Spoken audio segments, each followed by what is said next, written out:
दोस्तों, क्या आप जानते हैं आखिर क्यों प्रत्येक वर्ष देवउठनी अष्टमी को तुलसी जी का विवाह शालीग्राम से कराया जाता है?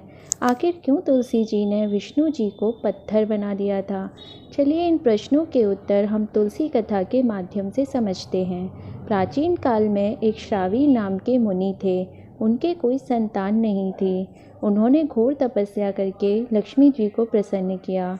प्रसन्न होकर माँ लक्ष्मी बोली, मांगो तुम्हें जो भी वर चाहिए, मैं धन वैभव की देवी हूँ, तुम्हें मुँह मांगा वरदान दूंगी। मुनिवर बोले, हे माता, मुझे धन वैभव नहीं चाहिए, मैं निही संतान हूँ, मैं तुम्हें अपने घर में पुत्री के रूप में देखना चाहता हूँ। माँ लक्ष्मी मुस्कुराकर बोली, पुत्री मांगकर तुमने नारी की शान को बढ़ाया है। यह मेरा सौभाग्य होगा कि मैं तुम्हारे घर पुत्री बनकर आऊँ।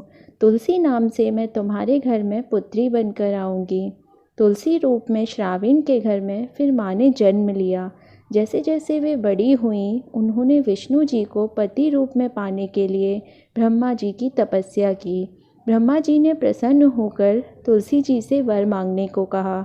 तुलसी जी की अभिलाषा सुनकर ब्रह्मा जी बोले, हे देवी, विष्णु जी का अंश तो पृथ्वी पर केवल एक राक्षस में ही शेष है। उसका नाम शंखचूड़ है। उसने दानव कुल में जन्म लिया है।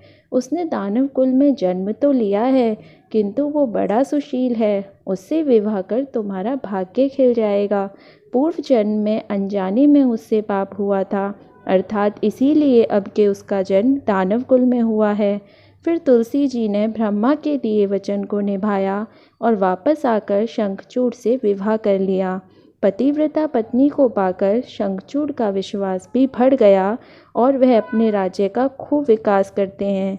सारे देवी देवताओं को भी वे जीत लेते हैं और देवी देवताओं से स्वर्ग को भी छीन लेते हैं। दुखी होकर सभी देवी देवता ब्रह्मा जी के पास जाते हैं और उनसे पूछते हैं कि शंखचूड़ से राज्य वापस कैसे लिया जाए। ब्रह्मा जी बोले, उसकी पत्नी पतिव्रता है और यदि शंखचूड़ से जीतना है तो तुलसी का पति धर्म नष्ट करना होगा। फिर सभी देवी देवता भोलेनाथ के पास जाते हैं। भोले जी से बोलते हैं कि हम क्या करें। भोले जी कहते हैं, मैं जाकर उसे समझाता हूँ तथा स्वर्ग का सिंहासन वापस दिलवाता हूँ। भोले जी फिर शंखचूड़ के पास जाते हैं और देवताओं का स्वर्ग वापस लौटाने को कहते हैं। शंखचूड़ बोलता है, मैंने ये युद्ध करके जीता है, जो मुझे हरा देगा वो ही स्वर्ग को ले सकता है। भोले उसे समझाते हुए कहते हैं, देखो मैं महाकाल हूँ, यदि मुझसे युद्ध करोगे तो तुम्हारा काल निश्चित है। अंत में दोनों युद्ध को तैयार हो जाते हैं। सभी देव भोले संग युद्ध की तैयारी करते हैं और शंखचूड़ के साथ युद्ध करते हैं। देवता अपनी शक्तियों का, अस्त्र शस्त्रों का प्रयोग करते हैं। शंखचूड़ अपनी माया का प्रयोग करता है और फिर लुप्त होकर अस्त्र चलाता है। यह देखकर देवता चिंतित होते हैं कि जो दुश्मन दिख ही नहीं रहा, उस पर कैसे वार किया जाए। देवता डर जाते हैं, विचार करते हैं कि शंखचूड़ नहीं हारेगा। अंत में सभी देवता हार मानकर विष्णु जी के पास जाते हैं। विष्णु जी बोलते हैं कि उसकी पत्नी के सती धर्म की वजह से वो सब पर भारी पड़ गया है। उसे ताकत के बल पर जीतना संभव नहीं है। यदि उसे जीतना है तो उसकी पत्नी वृंदा के धर्म को नष्ट करना होगा। पतिव्रता धर्म टूटते ही वह शक्तिहीन हो जाएगा और तभी उसका वध करके स्वर्ग को पुनः प्राप्त किया जा सकता है। सभी देवता विष्णु जी से ही यह कार्य करने की प्रार्थना करते हैं। सबकी विनती स्वीकार कर विष्णु शंखचूड़ का रूप धारण करते हैं और सभी देवता फिर से शंखचूड़ से युद्ध करते हैं। शंखचूड़ बनकर विष्णु जी महलों में आकर तुलसी से कहते हैं कि मैंने सभी देवताओं से युद्ध जीत लिया है। यह सुनकर वृंदा प्रसन्न होकर उन्हें अंग लगाती है और इस प्रकार विष्णु जी अपनी चाल में कामयाब हो जाते हैं और तुलसी जी का सती धर्म नष्ट हो जाता है।